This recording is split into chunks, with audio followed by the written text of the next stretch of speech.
The Reform Gamers is brought to you 100% independent and ad-free thanks to our dear patrons over on patreon.com/thereformgamers to get yourself sweet, sweet perks such as uncut early access to the episodes, special episodes of the podcast, and more.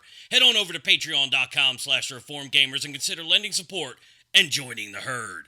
Without further ado, let's hop into the show.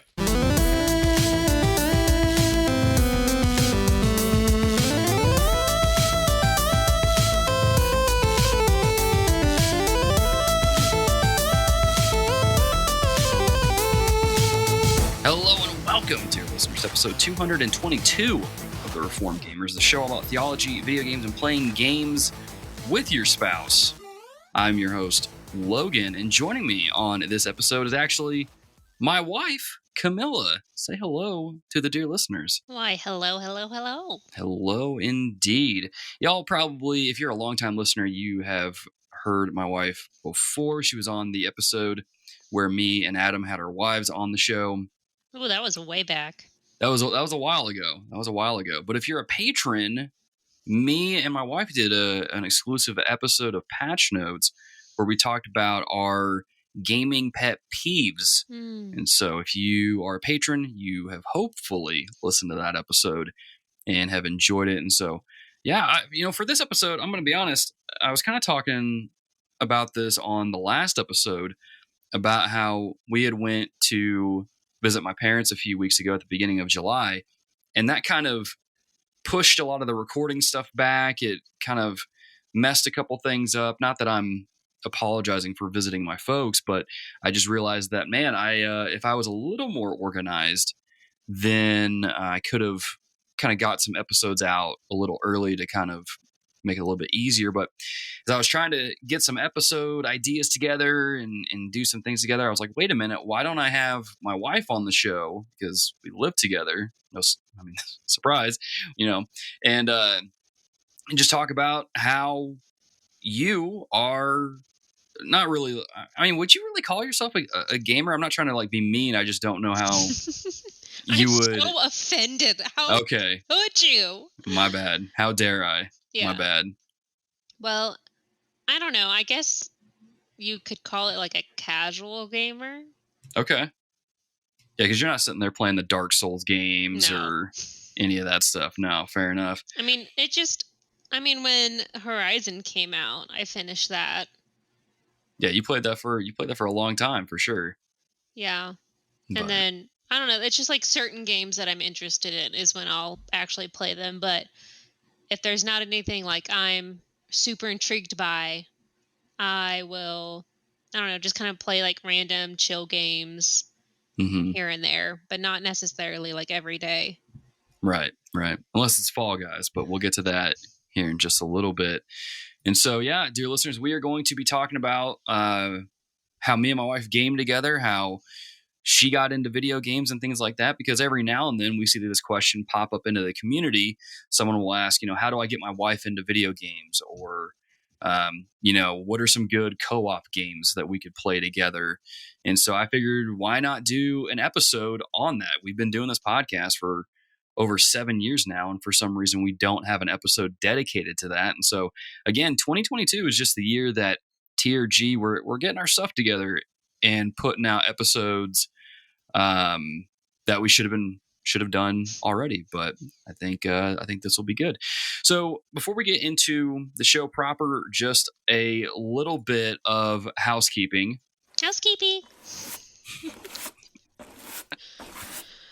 Skinner, you can keep that in and use that as the transition into housekeeping. I'm going to try and remember to use the soundboard stuff that we have here for this episode, but I'll likely forget. Anyway, what am I talking about here? Yes, the YouTube channel has a few new videos up, or at least one by the time that this episode releases to public feeds. I got the Crowsworn Kickstarter backer demo thing that they sent out a few weeks ago for people at the Curious Bird tier, and that's where I kickstarted the game at. And so they sent out a boss demo. I played it and put it on YouTube. Really cool game. If you are into Hollow Knight or just Metroidvanias in general, go over to youtube.com/thereformgamers and check that one out. It's a lot A lot of fun to play. I wish it was more than just one boss, but I mean, I'm happy with what I got. It's definitely more than what we have of Silk Song so far.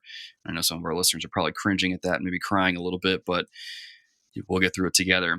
Normally we do news and things like that at the top of the show too, but since I'm recording this one kind of impromptu, there's no news for this one. We'll get caught up on the news in the next episode when Micah hops on the mic for this episode here. But let's get into a little bit of what have we been playing. So wifey, Camilla, what have you been playing lately? Well, lately I've been playing Stardew Valley kind of off and on. I got back into my really old save where I'm like super rich. We kind of joked for a little while because I had started a new one. And I was like, should I play the rich one or the poor one? And so I'm currently playing the rich one because it's easier. You've got all your stuff set up and you got everything ready to go. And I have like $1 million. So it's just... Yeah, it's perfect. I'm also playing Picross.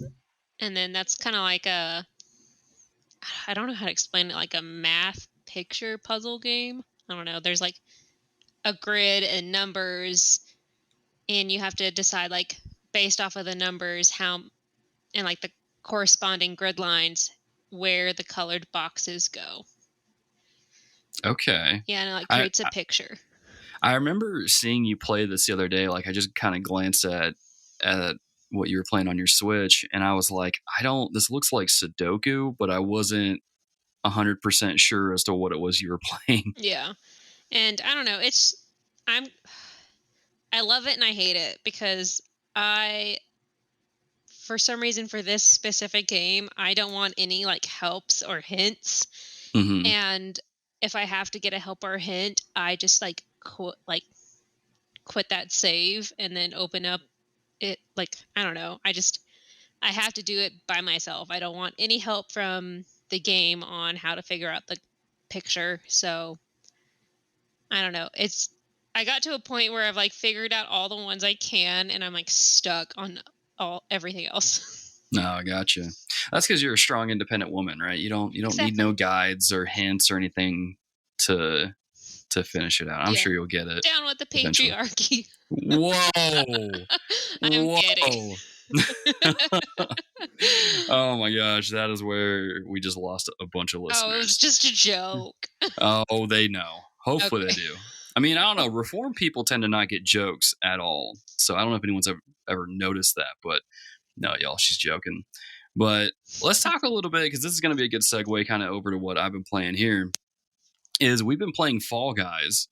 You know, I was talking in the last episode, we had watched the trailer for that Kirby, I can't remember what the game is called, but that Kirby game where it's kind of like Fall Guys. Yeah, it's got a little bit of Fall Guys going on to it, and then you were like, we should play Fall Guys. I'm like, we can, because it's free to play now. It's got crossplay, and so we've been playing that for.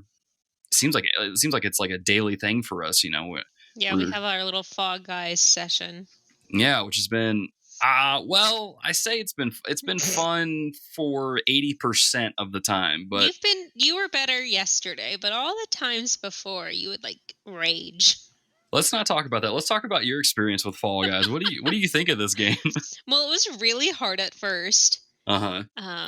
And it was kind of like hard because I guess the default is like B is to jump, but I was so used to A being jump that really messed me up. And you're playing on the Switch, so the buttons are a little wonky. Yeah, and so I ended up switching it to A being jump because I was like, I can't do this B jump thing because it kept making me like fall off and I had to restart. Yeah. Or I would like get eliminated because of it. And so now it's better. And also I've kind of figured some things out and like kind of the mechanics of it. But there's still like certain tracks or arenas or whatever you want to call them that I don't like. Yeah. Like the seesaw one. Yeah, that one's terrible because people are so dumb. Yep.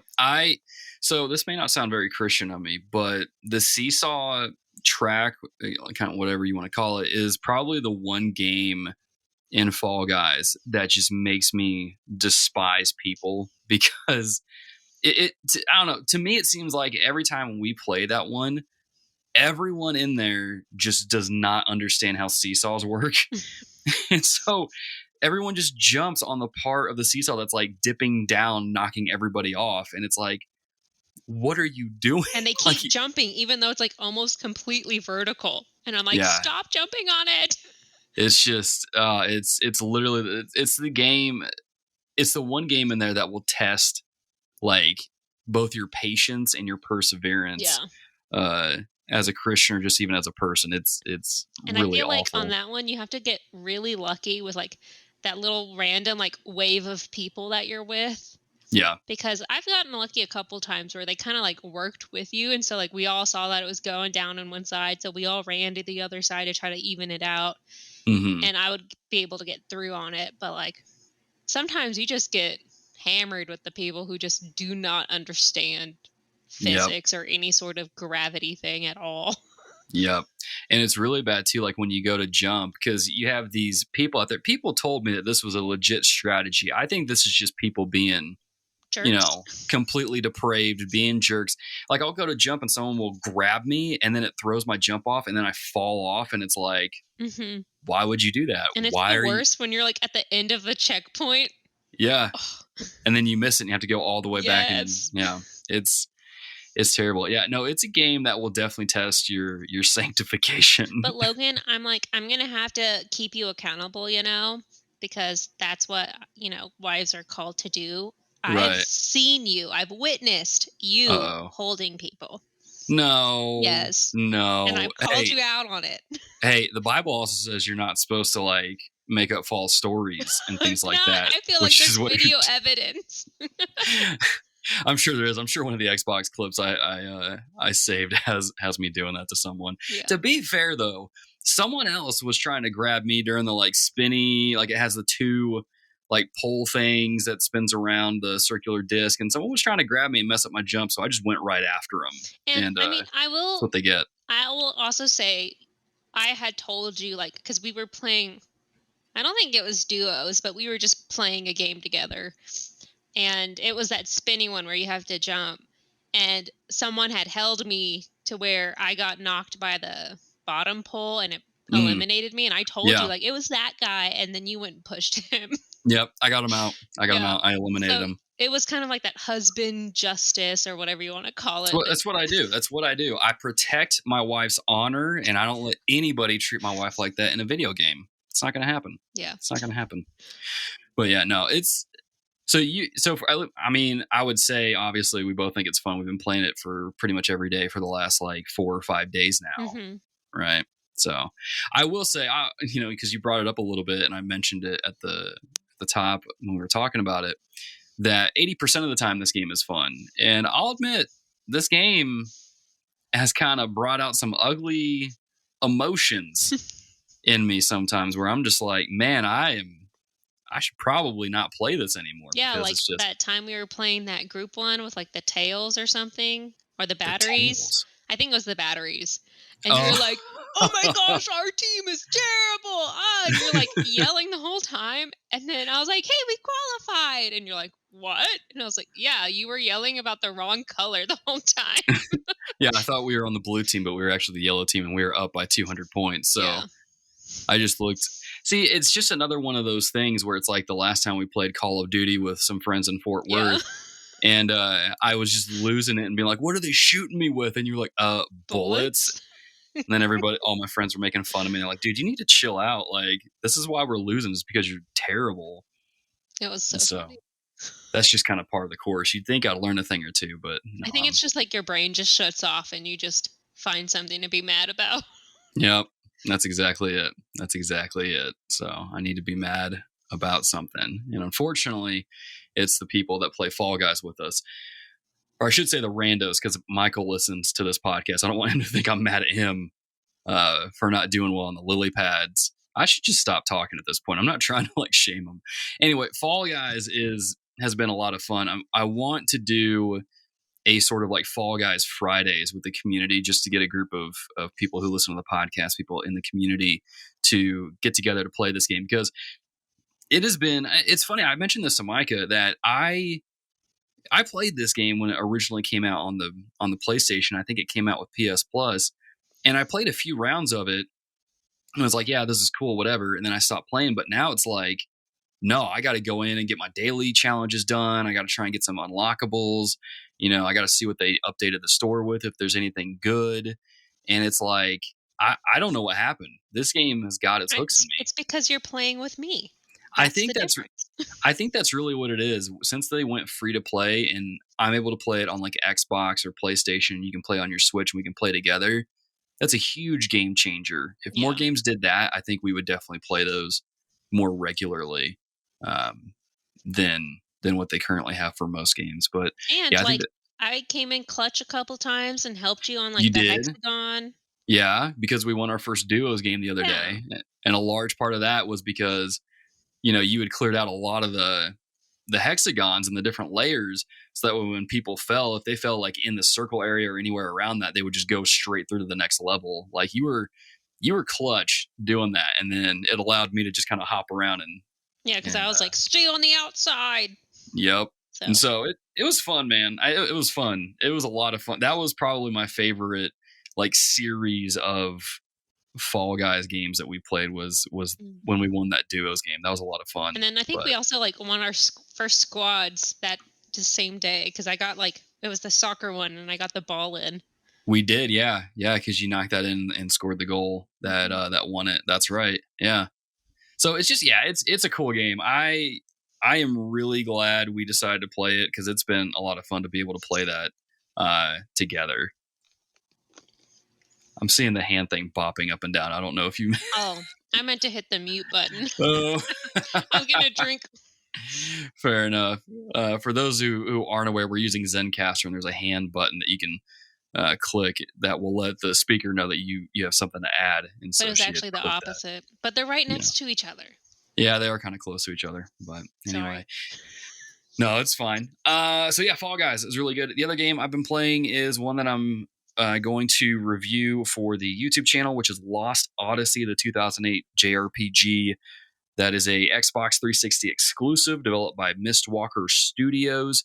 Still having fun with it. About 20 hours in, and this is a pretty good JRPG for the most part, but there's some things with the leveling that's a little weird. It's almost like the game caps your level in certain sections of the game.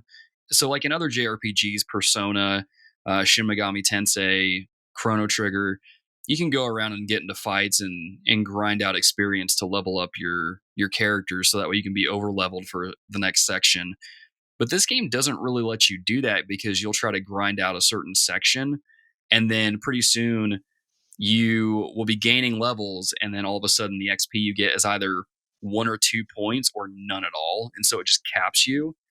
And it's just weird to me, because I'm not used to that in JRPGs, but I think they do that in order for you to really take advantage of the systems that are in play and strategize a little bit better, especially when you get to the bosses.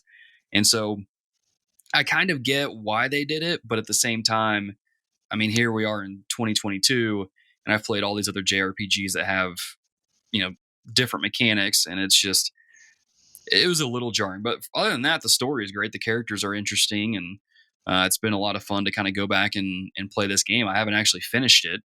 I think I mentioned this on a previous episode, that back in 2008, got all the way to the 4th disc, and then for some reason I stopped playing it. So looking forward to finally finishing Lost Odyssey and then talking about it on YouTube. So if any of you listening are interested in that, go over to youtube.com/thereformedgamers and hit the subscribe button, so that way you don't miss that video when I get that video uploaded.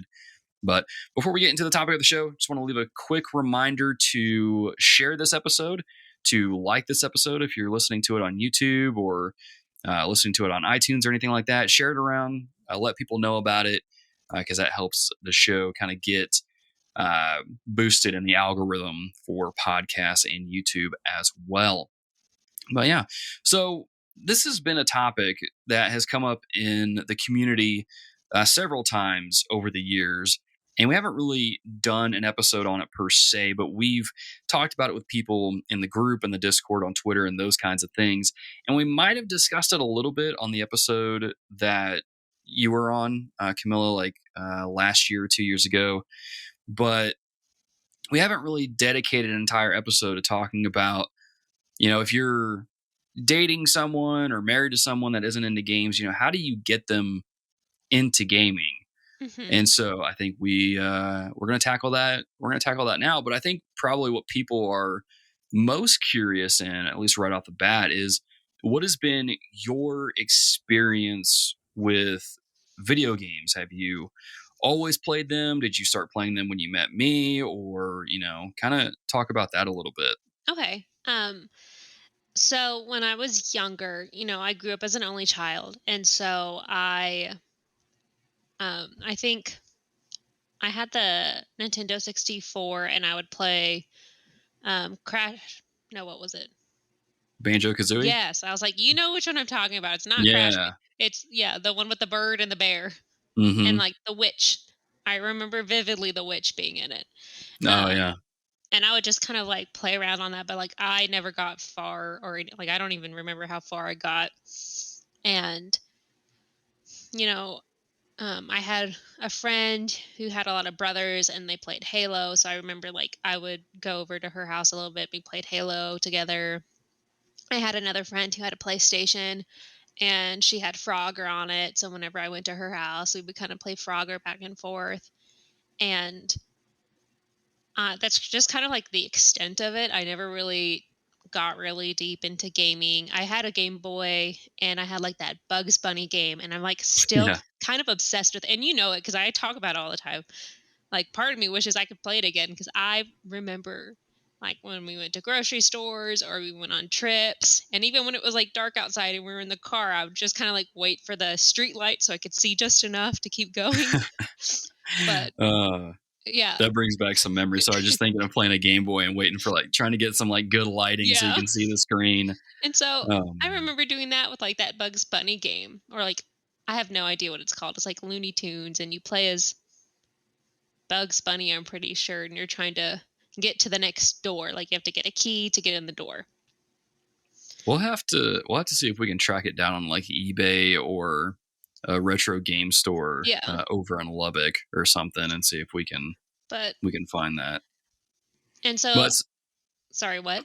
I was gonna say, so you like, it's not like you've never played a game before. I mean, like you've had a pretty good helping of like different kinds of video games, with Banjo-Kazooie being like a collectathon, Halo being your competitive shooter, and then Bugs Bunny being more of a platformer. I mean, you were kind of pretty well rounded to a degree in terms of gaming. Mm-hmm. And I remember like my dad even tried to play Halo with me a couple times, and like I will admit I cheated, but I did not know it was cheating back then. You screen peeked, didn't you? Of course. Because it's right there in front of me. Why wouldn't I? I mean, to be fair, we've all done it. Let's just be honest. We've all screen peeked. We all probably still screen peek to a degree. And I remember like the Needler was my favorite gun. And so, oh gosh. And I would just like come after him because I knew where he was on the map. And so, did he ever just like stop playing it if you just got him too many times? No, he would just laugh. Oh, okay, fair enough. He's probably a better sport than I was. I'd probably get more annoyed, which, I mean, that kind of goes into like how your gaming changed a little bit after we had met, dated, and got married, because Halo was kind of a game that we had played quite a bit together, except after a while we stopped because I was tired of getting assassinated by you so many times. Yeah, because you taught me how to assassinate, and so I mean, I still have that fond memory of I think, I'm not positive, but I believe that at the one moment we're talking about, I did screen peek and see where you were. And so I knew where to hide. And when you passed me by, I ran out and assassinated you and kicked you off the cliff. So like, yeah, there it is. Yeah, there it is. I remember that. That's been burned into my brain. Playing Halo Reach. Dear listeners, for those that I was going to say something, but I can't remember what it is now. But Yeah, no, I remember because we had played Halo Reach, and like I had taught you how to play the game a little bit, or kind of refresh your memory of some of the changes. And yeah, you got really good at hiding in the different parts of the map, and then just coming out of nowhere. And man, Halo Reach had some of the most graphic, like, assassination moves. I know this of one any was of the like Halo a games. Spartan kick. Well, it was. I want to say there was one where like you literally snuck up behind someone, you grabbed the back of their backpack, pulled them back, took your knife, shoved it in the head, and then you'd kick them. I don't remember. I just remember kicking you off the cliff and then you like freaking out. And I'm pretty sure that's when you're like, yeah, I'm going to marry that girl. Pretty much. Because I'm like, man, if she can just destroy me in Halo, she don't know yet, but that's wifey right there. Yeah. But yeah, no, that was fun though. I mean, I would, get upset, but I wasn't really upset. It was cool to see you get really good at these games. And that's kind of been really our journey since then. We've played video games off and on, and we've found certain ones that we really gravitate towards. But before we kind of get into those games, for you, because a lot of people tend to ask in the community, how do I get my wife into gaming, or how do I get my so and so into gaming? How can I get them into gaming? So for you, someone who met someone who was like an avid gamer, and that's like their main hobby, we talked a little bit about what your experience with that was kind of coming into that news in the other episode, which I recommend all of our dear listeners go check out. But how did we even get you into gaming? I mean, like after we got married and we're dating and all that stuff. I think even when we were dating, because like your roommate Adam, and then like the couple that lived across the hall from y'all, they played all of y'all played Call of Duty together. Mm-hmm. And I don't think I ever got a chance to play with all of y'all. I think there was a couple nights where I got to play like with a couple of the people that would play with y'all regularly, just because like I lived in the dorms and our internet was terrible. But it was just kind of like the community all like around us that we hung out with were already playing a lot. But it was also just kind of like I had known, like that, like you said, like that you're an avid gamer. And so I knew that was a big interest of yours, and I wanted to be involved in your interests. And so it's not like you had to pull my arm or like force me to game with you. I just wanted to do something that you enjoyed and see if I can enjoy it too. So it's something we could enjoy together, and perhaps it be something where we can spend more time together. And I remember like we would play Portal, and that ended up being really funny because like we had to communicate very clearly what we needed or expected. And so that kind of, I mean, I think that might be a good game to play as like couples, because you do have to communicate. It definitely revealed to me when we were playing it that I was bad at communication. Because you're like, dude, blah, blah, blah. And I'm like, what is that? You're also kind of mischievous though, because there'd be times where like I'm supposed to go through the portal, and then I like aim it at like a wall. Yeah, and then I go into like acid or something like that, and so yeah, that's funny. But yeah, so we've played those, but like you don't just play the games that we can play together. There's been other games that you've kind of gravitated towards, and your favorite one of all time, doesn't matter what year it is, it's game of the year every year for you, is Dragon Age Inquisition. Like, it's kind of a joke now, though. Like, I don't know. Like, I haven't played it in so long. But well, it's kind of like a running joke with me about how, like, it's my Persona is the best JRPG of all time. Yeah. So I don't even remember how you had gotten into that. But, like, so first of all, I guess I've never even really asked you this. What made you want to get into Dragon Age? Man, that was so long ago. I mean, I know it was like literally probably 11 years ago or something, 10 years ago. So I remember you had gotten it, and I believe we were married, because I think like the setup of the apartment is when we were married. Yeah, because it was on PS4. Yeah. Oh yeah, and then we got that like our first year. Okay. Yeah, because we went out to Black Friday at GameStop, got the last one. And like the ghetto. Yeah, and you were trying to rush me out there so I didn't get tackled. Yeah. because someone had just asked for it after you. Yeah, we didn't want a horde of people coming after me. Yeah. But so you had picked up the game, and I think I just remembered you going through like the character thing where you can like choose. It was like very intricate of like the height of the, like it was so intricate, like the details of like the character design. And then I watched you play like the little demo at the beginning, which once you've played the game, it's like that is like nothing.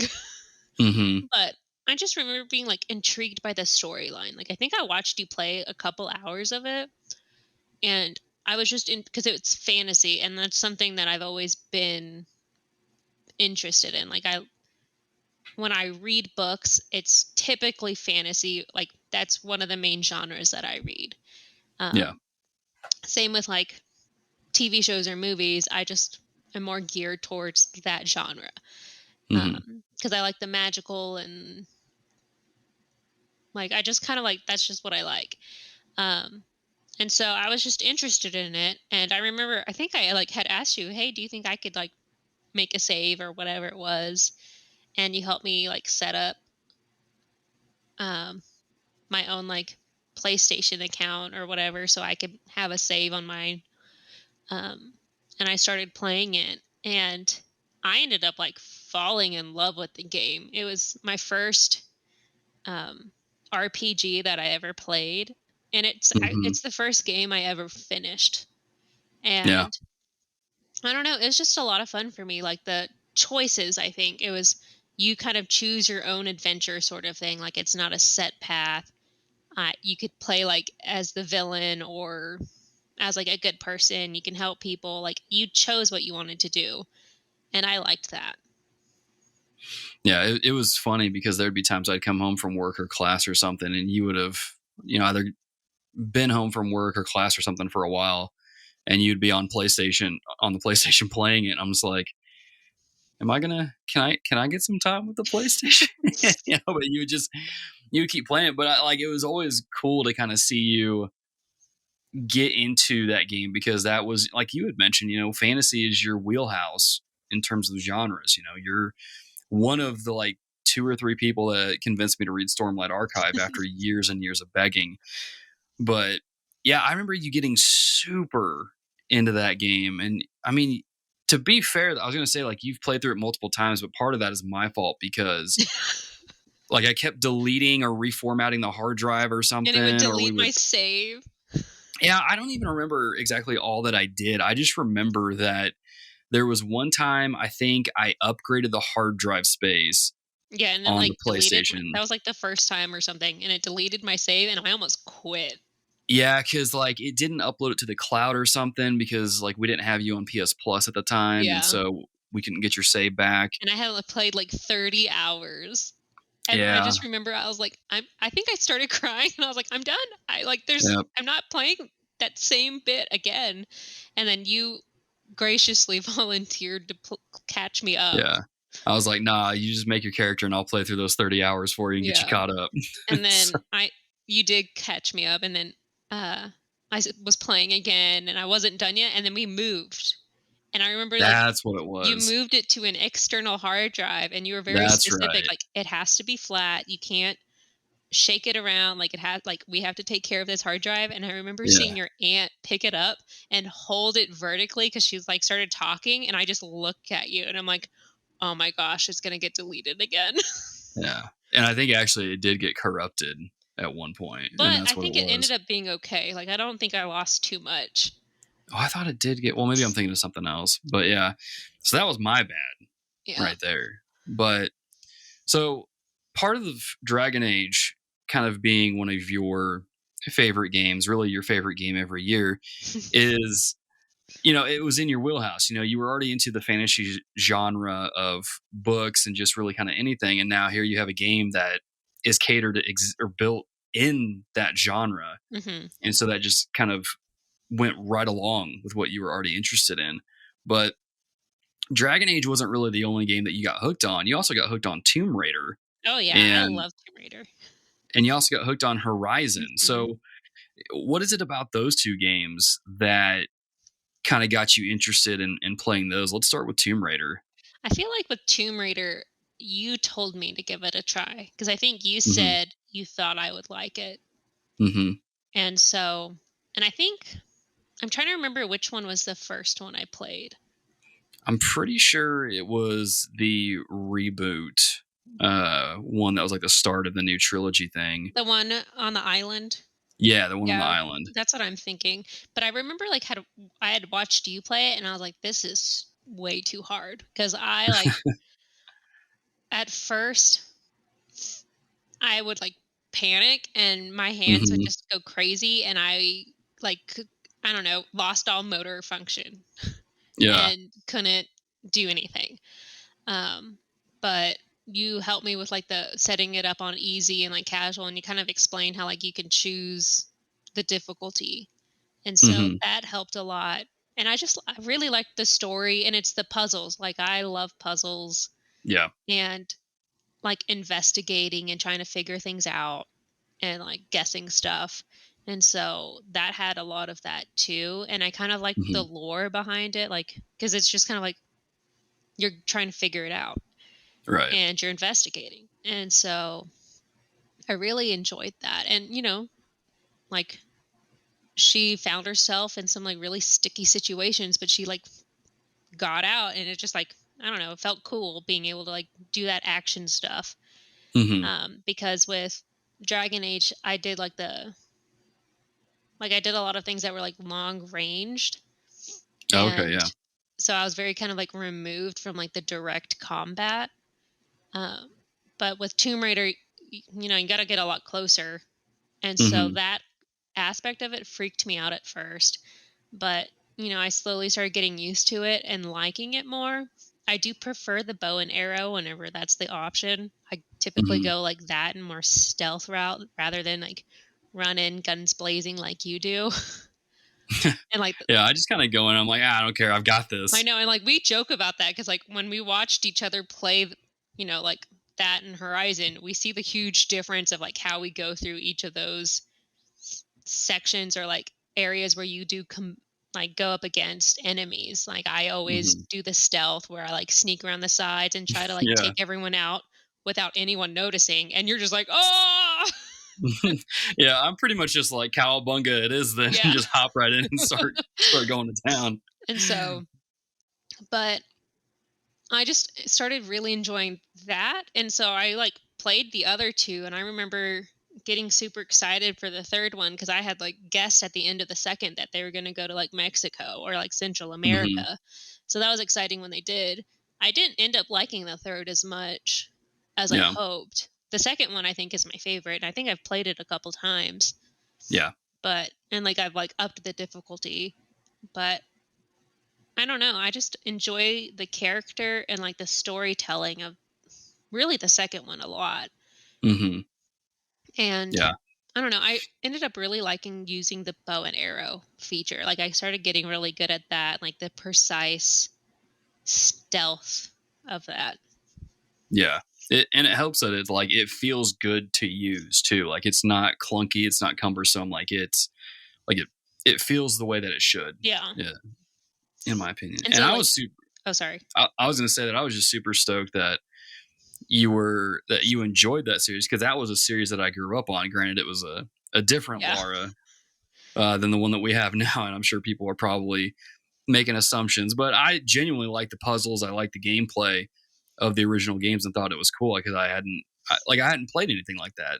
You know, I was playing Mario up to that point, and so it was cool to get the series rebooted and then you play the new ones. And so it's like, in a way, you were enjoying at least a series that I had grown up with and had fond memories of. So yeah, and I think I ended up finishing the second one before you did, and I felt like such pride in that because, like, there's that joke that you're like you complete games before everyone else's loading screen ends.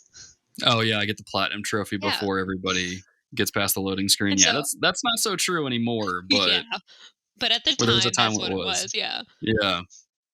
But yeah, that was funny. You kind of tore through the second game pretty quick. I remember that was one that, and that's not a short game either. But I just really liked it, and yeah, I think it was a period of time where I don't know, like I had just finished school or something. Like I had a couple weeks off. I'm not even Mm-hmm. really sure like what was going on, but I somehow had a lot of excess time that when you weren't around to be able to play. Yeah.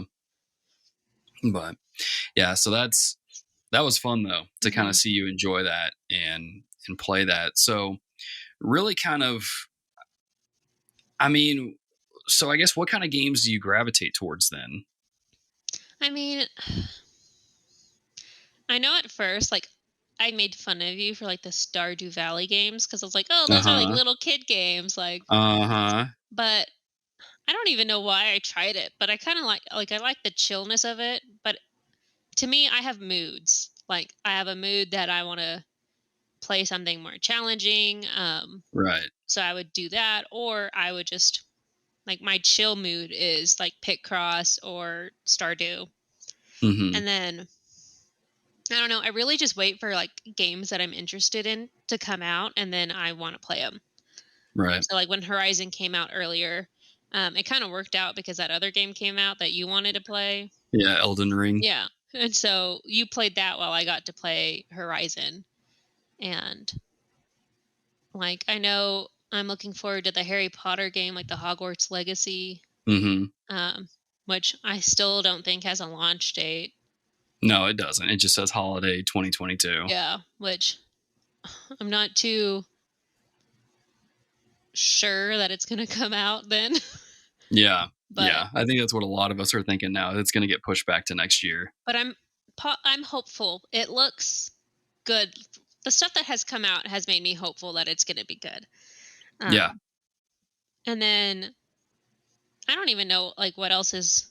There's supposed to be a Dragon Age in the works, so of course I'm going to be interested in that. But I don't know. I just look at trailers and like if it, I guess I tend to go towards more RPGs. Yeah. And I don't know. I guess that's what I'm more geared towards. But then I have my chill times where I like Stardew or other puzzle games. And then there's like the random games that we can play together. Like we played It Takes Two. Yeah. That's a good one. There's that escape room one that we're kind of going through right now. Yeah. Escape Academy. I forgot to talk about that earlier. Yeah. And so, and like that one was actually kind of fun. But I don't know. I just kind of like watch things. And if it's something that seems like I might be interested in it, I'll let you know. But typically you're already getting it for yourself. Yeah, usually. So. Yeah. But yeah, it's kind of funny just kind of listening to you talk, and really what it comes down to, like in terms of like you getting interested in certain kinds of games, it sounds a lot like the time when we were trying to get some of our students in our old youth group to like get into reading, because they would be like, oh, I hate reading. It's like, well, that just means you haven't found the right book or the book that you're interested in yet. Yeah. Right. And that's something that I've kind of noticed is that, especially with games, it's like when I meet people who say, oh, I don't like video games. And I'm like, you just haven't found the one that really kind of speaks to you, so to speak, that is just kind of in your wheelhouse. For Dragon Age, I mean, that was already in your wheelhouse with you liking fantasy genre books, and that kind of fits in with that. And then, Tomb Raider is just kind of. I mean, it kind of goes with Hunger Games if you think about it. Yeah, I was gonna say. So there you go. It goes with that. So in a way, you can relate those games that you're playing to some of your favorite books. Yeah. And for those who don't know, my wife is an avid reader. I play through so many games in a year. She reads through so many books in a year, and I can't keep up. But it's kind of cool how the two kind of seem interconnected that way. But so we've talked about some of the games that you're interested in, and hopefully for those that are listening, kind of gives them some ideas of like, oh, how can I get my spouse, girlfriend, whoever it is, into gaming. It's like just try to find the game that would cater best to their interest. If they're into fantasy genre books or media, find an RPG that they might get into. If they're, super heavy metal and they're into action, maybe hook them up with a platinum style game like where they make Vanquish and some other games that Platinum made. So it's just it's kind of the same concept, the same approach you have with like movies, books, music. You just got to find something that caters to your interest. Yeah. But And I would say start slow. Like, Mm-hmm.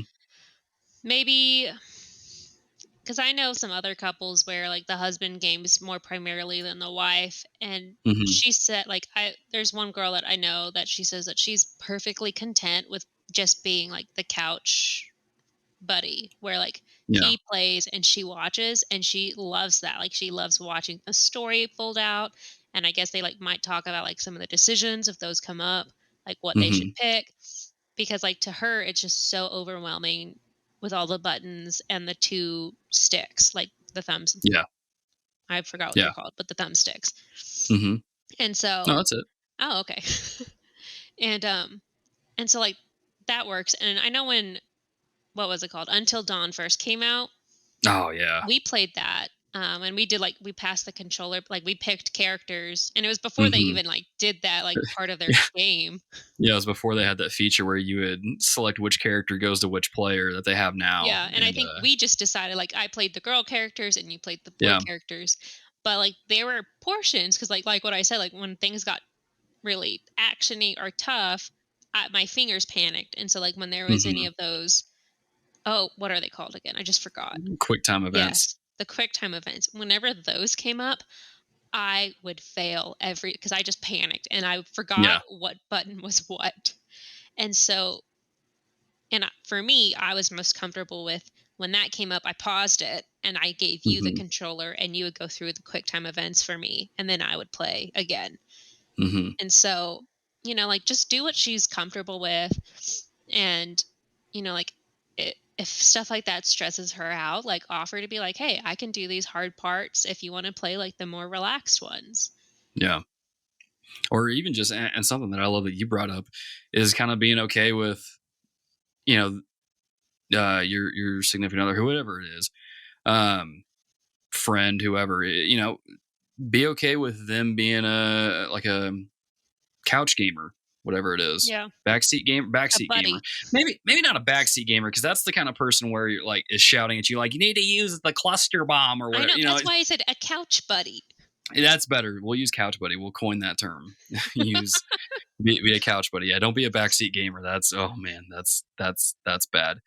But yeah, I mean that's the thing. It's just kind of it's literally no different than trying to get someone interested in a hobby of yours. Whether it's gaming, music, movies, whatever. It's really not that difficult. It's just a lot of times what I've found is the person who doesn't want to get into the new hobby just hasn't found the right thing for them yet. And I mean, if it seems like it's really difficult, maybe start finding an interest in a hobby that your significant other has. Like open that door to like, hey, we're going to explore each other's hobbies or interests to spend more time together. Like teach me about your hobby and then I can teach you about one of mine. So yeah. And I mean, that's the thing too, that's kind of part and parcel of marriage is, getting interested in each other's hobbies and trying to, just see what they're all about. You don't necessarily have to get into them. Like there was a time where you were like really into makeup and how the different shades work together and what goes together with what. And I obviously don't really care for makeup, but yeah, I know. But like, it was cool for me because I'm, I had that that artist background. It was cool for me to watch some of the YouTubers you were watching then and see how they would use different shades of color and technique to pull off these different looks. And I'm like, yo, this is actually like really cool from an artistic perspective. So I at least know what some of the things are called. I don't know how they really work together, but it's that thing of where like you, in a marriage, you take that time to kind of at least check out what your spouse's interests and hobbies are. You don't have to necessarily get into them. That's why I don't really stress to people, oh yeah, you need to get your wife into video games. You need to be playing. No, you don't need to, because it doesn't matter. But at the same time, you need to at least kind of dip your toes in the water a little bit to kind of see what it's about, because you're living life together. Mm-hmm. You might as well, learn what interests them and what they're into. I mean, there are periods of times where I can go months without playing a video game. Yeah. Yeah, because you're not, like I said at the top of the show, like you're not like an avid quote unquote gamer like I am. I play something just about every day. Yeah. But that's just not how it doesn't, like I'm not upset by that. Yeah, it's like okay. you don't force me. Like sometimes if you see a trailer for a game that you think I would like, you would show it to me and ask me what I think. And I'm like, maybe. Or sometimes I'm like, yeah, I'd like that. And then you'd be like, hey, I just picked it up. You want to try it? Yeah. So it's cool. That's just how it really is. You kind of got to be chill about it. You can't be like militant or adamant about it. Like, oh, I need to get my wife into gaming. It's like, nah, it's not that big of a deal. But, it's just check out each other's hobbies and see how it goes. And I know something that kind of made it easier for us to play games is one, it is a thing that we do together as a married couple to spend time together. But it's also kind of a fun thing to kind of test and see how well our communication skills are. And you mentioned this game earlier, but I was kind of wanting to transition into games that couples can play together. Is, we played Overcooked for the longest time. Another one that really it showed how bad of a communicator that I am. But that was one that we played. But I almost feel like if we're going to recommend this game, as we kind of get into recommending some of our, favorite co-op games, we need to add a little asterisk to this one that like, this one might actually do more damage than it will like create stronger. I don't know. It might create stronger bonds. I don't know. But I just know for me, when we played it, that game is so stressful. Which is sad because I really like that game. Do you really? Yes. And I've asked you, like, can we play it again? You're like, I don't even have it downloaded anymore. But I guess I can download it. It makes you so angry. Yeah, well, what's funny is the game does this smart thing. For those who don't know what Overcooked is, you basically are a chef in a kitchen, and it's up to 4 players, and you basically you'll get orders that come in, and you have to create that food and then send the order out. And you have to clean dishes too, so there's a lot of stuff going on at any given time. And like the kitchens change, like sometimes one person's stuck on one side, so they can only do so much, and the other person can only do so much. Yeah. And so you just like it scales in difficulty nicely to where at the beginning it's like, oh, okay, this is pretty manageable. We can handle this. But by the end, you're like pulling your hair out and screaming at each other. Like, what are you doing? Like, it's almost like the game turns you into Gordon Ramsay. And what are you? An idiot sandwich. But to be fair, that like, I'm just an idiot that like gets easily upset by those kind of games. It's like we talked about with Fall Guys earlier. I was like sitting here being like, oh, why is our team losing? Like, dude, we're on the yellow team. Oh, nah. I was sitting here yelling for 10 minutes for no reason. But it's one of those games that like you really, some of the key, here's what's good about Overcooked is that it teaches you, like, you have to communicate with one another, and you have to like set up, like, you have to be strategic. Yeah. Like, there'd be times where, like, because of maybe we're separated on the kitchen, like I would be like, all right, you work on these 2 things and I'll handle the dishes. So you have to bring them over here so I can get them to the sink, and I'll just keep bringing the ingredients over and then moving them over. Mm-hmm. And once you figure that out, it's kind of like a puzzle. Once you figure that out, then all of a sudden, boom, it's like, it's like this synergy that just keeps working. But like I said, closer to the end of the game, it just gets bonkers with the kitchens, and it gets really hard. But I will admit, as much as because I'll be honest, I personally don't really like Overcooked because of how stressed, like, it really stresses me out. I do think it's a great co-op game though, like a great multiplayer game, because like Fall Guys, it is frustrating, but there's a lot of moments that will just have you laughing. Like, I'm pretty sure I remember one time we had like 2 pots of like stuff cooking in the game, and like it just burst into flames out of nowhere, and we were trying to and, like we're both yelling and yeah. So I mean, it does create some pretty hilarious moments, and I'm kind of surprised they haven't done like an Overcooked 3 or something by now, because if I remember correctly, Overcooked 2 was a pretty popular game. I feel like it came out pretty fast after the first one. Yeah. So I don't know. I'll have to look into kind of what's going on with Overcooked. But so apart from Overcooked, what are some other multiplayer games that we've played together that you have really enjoyed that maybe you think the people listening to this podcast would get a kick out of? Well, there's Portal. Portal, yeah. That actually just came to Switch too, so that comes with Portal 1 and 2. But yeah, that was fun. That was kind of like our first big co-op game. Yeah. I also liked the Until Dawn and the Quarry that just came out. Yeah. Really good for horror fans. Yeah. And we had to communicate. Like we played the little. We didn't get very far in Man and Medan, but we played the other two, the Little Hope and House of Ash. Yeah, and we kind of joked because in one of them you killed me on act, like one of my characters.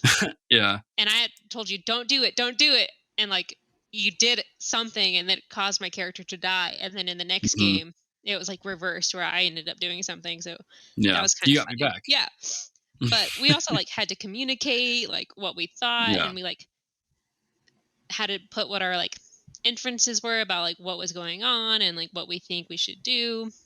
So that's kind of like a good discussion one. Yeah. Trying to think. The escape room one is pretty good too, I think. Yeah. Escape Academy, which, side note, for those of you listening that have Game Pass, it's on Game Pass. So you can get it, download it, play with your spouse. Yeah, and it's basically like a bunch of escape rooms. Yeah. So that one's pretty cool. Yeah, that's fun. I mean, there was one escape room with like the water rising, and like I don't know what, but my brain shut off. And I was I can't do this puzzle. I think it was the mixture of like the timer and the fact the water kept rising that was like, okay, hang on a second. Yeah, because like the timer would randomly flash red. Yeah. And to me, red means like you're about to die. Yeah. Well, at least it didn't have that music that would play from Sonic the Hedgehog when you're underwater and you're running out of time. Because that would have made it it really would have all the worse. But like when that happened, because you were like trying to get me to do that puzzle, like specific puzzle, and I was like, I can't. My brain is turned off right now. And so you took over and you did that one puzzle. And so, but there was like another one that was like really big, and so you were working on one side, and I was working on a different one, and then we like figured out this one really hard one together. Yeah. That involves statues and stuff. I won't spoil it for anybody that's going to play it, but I will say, like, if y'all are listening, you're into escape rooms, like you really enjoy doing those, you need to check out Escape Academy. It's really, really good. Yeah, and there's not like a lot of stressful button pressing, like things like that. It's just like moving dials, like locks to the side and things like that. Rotating pipes to move the electric current through. Like, it's pretty simple stuff. You're just investigating, doing puzzles and all that. It's a lot of fun. Yeah, like it's not really advanced control usage. Yeah, that's another one that'll test how well y'all communicate together. That's a fun one. But are there any other ones that you can think of? Because I remember there was a time where, we played Halo. We were really into Call of Duty there for a while. Yeah, I was even in your clan. Yeah, you were. Well, you were the better one in my clan. I was the terrible one that was just there to support everybody. It was just really nice because your clan was like really nice, and I was not like a really good player. But since they were so nice, I played better. Yep. I still remember the time we were playing Search and Destroy, and you were the last one alive on our team, and you managed to defuse the bomb and I think take out another guy or something. And y'all were like all cheering me on, and I felt so like I was like, I'm awesome. Yeah. And then you got me over here like, what are they shooting me with? There's lights in the pond. But yeah, like I do suggest, like, if you're going to play a multiplayer like that, where it can get very competitive and stressful, make sure you're playing with encouraging people. Because I remember we played with one person who was very rude to me and like told me that I sucked and I was terrible and like, why did I even bother playing? And I was like, I don't want to play this anymore. Which was ironic after he had stated that he was a nice guy, but then he just kept talking down about you, like how you were playing. It's like, bro, what are you doing? Yeah, and I was like, I don't want to play this game anymore. And you're like, you know what? We're going to play with a different group of people. And they were like so much kinder and encouraging. Yeah. Well, and that kind of just makes me think of how we approach Fall Guys, right? Like, there's been times in the last couple of days that we've been playing it where, like, I will just start complaining about something, people being dumb, whatever it is. But then, like, or like, I'll do bad or whatever, but you're always, like, encouraging me. Mm-hmm. And there was that one time where we were playing, I think it was the second day we were playing it, and you were really just dogging on yourself. And I got up from where I was playing it and came in there to where you were playing and was like, nuh-uh, we ain't doing this. No, you just started playing this game. You're not going to start talking down about yourself. And then a few days later, here we are with like a couple crowns under our belt. I know, but it was so hard at the beginning. Yeah, it's just definitely so hard chaotic. To get when you first start playing. But But once you get used to it, though, I think that kind of goes with any game, really. Once you get used to it and you start understanding it more, it's like, okay, I get this now. Like, I'm more proficient at it. Because you kind of figure out some tricks. Yeah, and it's kind of like how you were with Call of Duty, Again, this goes back to how we approach games. I'm the more that, like, is cowabunga time and then running in, and you're more like, I'm going to hang back and kind of watch a little bit before I start making some moves. And so yeah, I think that kind of helped you with that there. So I'm trying to think of some other games, though, that we've played. Yeah. I mean, I know I already mentioned Halo. Mario Kart and Mario Party are big ones for us. I really like Kart, but I feel like you get really tired of it. Here's the thing about Mario Kart, and I think a lot of people listening can relate to this, is there's times where, like, Mario Kart is just one of the worst games we've ever played, because you'll get hit by like 3 shells in a row, or you'll get hit by a shell, then slip on a banana peel, and then someone will come out of a drift and then hit your cart and you go flying off the track. And so it really just kind of depends on how the race goes. But I do actually enjoy Mario Kart. Okay. Like, it combines 2 of my favorite things, racing and Mario. So, it's I like it. I just think that you get tired of losing. So. Oh, okay. That's where we're gonna go with this. Okay, I see how it is then. I mean, you're not wrong, but wow, I was not expecting you to throw that out there. No, I just thought we were being honest here. Okay. I see how it is. But yeah, so Mario Party is another one. I'm trying to think of some others as well, but it seems like we've kind of hit all of the big ones that I can think of. We have our Until Dawn kind of popcorn movie night sort of game, and then we have the Mario Kart, the Mario Party. We've got Fall Guys, which is a fun one. And I think Fall Guys, especially now, because I'm kind of getting in this mindset, it's more fun when you just take it as a laid back kind of game and you don't stress out about it.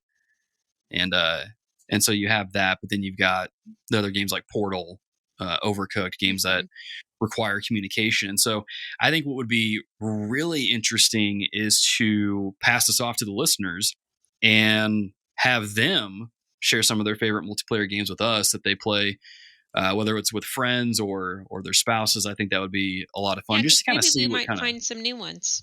Yeah. Oh, yeah, and then It Takes Two. We didn't talk about It Takes Two. There's the other one. I knew I was forgetting one, and I was like, man, I know we played this one recently, but I can't think of what it was. Quite fun. It was a lot longer than I thought.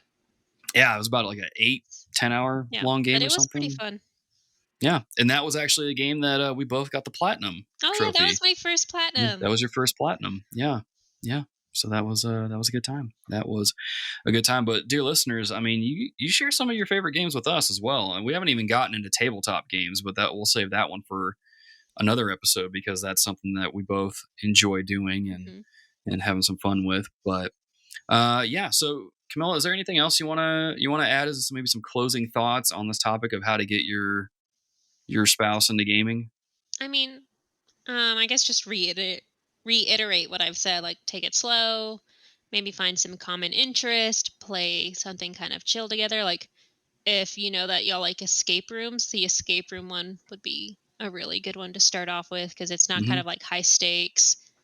But tell you what, I'll actually list our favorite like multiplayer games in the show notes for this episode.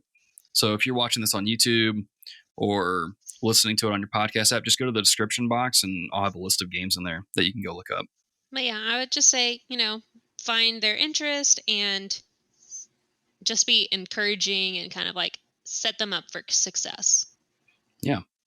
And I think one of the big things that I've learned just in the 10 plus years we've been married is like the communication aspect isn't just like telling someone, like communicating, hey, I need you to go do this, but it's also like lifting each other up. Because with Fall Guys, I mean, I still remember that time, and I already mentioned this, but just how you were kind of like, oh, I'm going to lose. Oh, that's the usual. But I came in there, I was like, nah, we ain't doing this. You don't let me do this. I'm not letting you do it. So you got to be more positive. You just start playing, you'll get the hang of it, and then it works. You kind of got to encourage each other. It's kind of like how it is being part of a team. That you don't talk down to your teammates. You try to lift them up, give them helpful feedback. You don't tear them down. And it's the same concept here. So hopefully that helps. But yeah. So with that being said, dear listeners, if you have any other lingering questions, thoughts you'd like to share, TRG exists on almost every different social media platform. So be sure to leave some comments there, YouTube, Facebook, Discord, all those places as well. But as we kind of start landing the plane on this episode, this is our second episode of the month, and it is our patron thank you section. Thank you. You love me. You really love me. Time where we thank our patrons who support us over on patreon.com.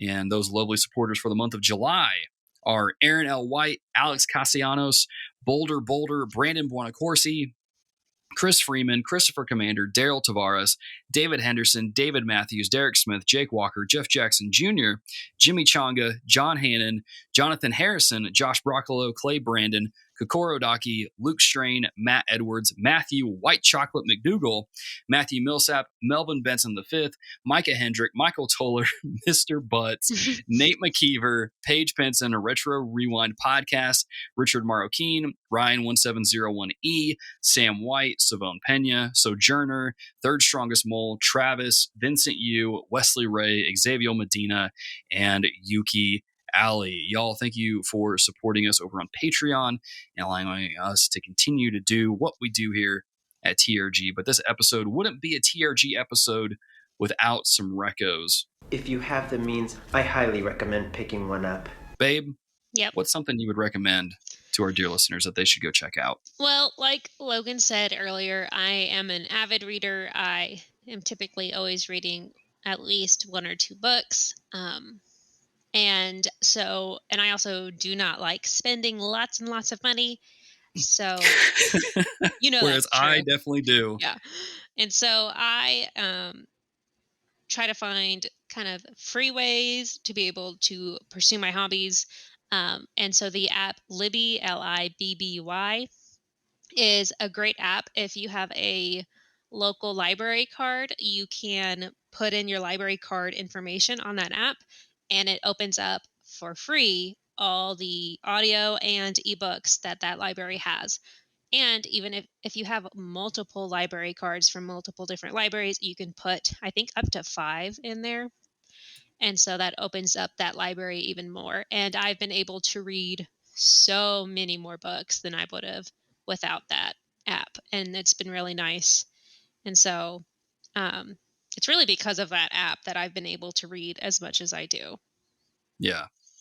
Yeah, it's been kind of cool to see. I mean, I know we joke about this because we were both on Goodreads. We do the yearly challenge thing, and you're always telling me how many books you're reading or you've read so far. But it is kind of cool to see you like going through so many books, just because I know that's your hobby, that's something you enjoy, and it's just kind of fun seeing you. Yeah. Just enjoying. Well, do you want to know how many I've read right now?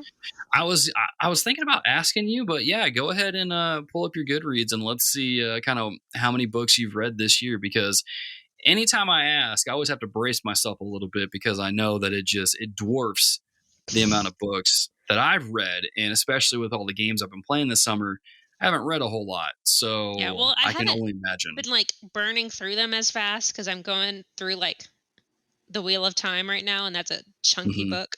Those are big books. Yeah. And so, but I'm at 46 right now. Golly. Oh, and I wish you would tell me my page count. Yeah, because that's kind of more. I mean, I read the whole Stormlight series this year too. Yeah, and so that's gotta be like at least 4,000 pages or something like that, if not more. But well, that's just the Stormlight series by itself. No, I know that's what I was saying. I thought you were saying all of my books, and I was like, no. Yeah, I wish Goodreads didn't just wait until like the end of the year to show you all that information. I wish they would show you it like in real time. And I wouldn't think it would be that hard to do, but then again, I don't know anything about making an app or coding a website. Has the book counts or the page number count if you click on the book details. Right. Yeah, but I'm talking about like I wish they would like add all that together for you instead of waiting to do it at the end of the year. I don't know. So anyway, that's what it is. Mhm. As far as my reco goes, Fall Guys, it's free to play. It's got crossplay. If you're on Switch, PlayStation, PC, Xbox, it doesn't matter. You can play with anybody on any platform. All you got to do is just make an Epic Games account. If you're in the Discord server, hit me up. We're gonna get these Fall Guys Fridays started up. We're gonna play in the evenings, just get a couple groups going, That would and be just have really some kind of community stuff. So yeah, well, yeah. And I'm sure my wife will get in on it as well. We'll both be there playing, and so it'll be a lot of fun. You can see her skill, see her getting those crowns, because that's what she does. That's what she does now. But yeah, it'll be a lot of fun. So we'll be involved in that. Y'all get in the Discord. The links to that will be in your show notes. We already talked about Patreon. If y'all want to support us, you can do that over on Patreon. If you want to connect with us, you can go to the different links in your show notes. So you can join Facebook, Instagram, Twitter, Discord, whichever platform you prefer to interact with us on. You can also go to our website, thereformedgamers.com, has links to everything there as well. And you can also get extra content over on youtube.com/thereformedgamers as well. I kind of want to do a video. I got to see if I can get it to work where because I was cleaning out, I was trying to find some cords and stuff to see how we were going to get this recording setup going. And I found my old PlayStation TV, and I kind of want to do a video of just like going through it, pulling some games up, and just seeing how it is, because that was a cool little device that not many people knew about. So that will be on youtube.com/thereformedgamers.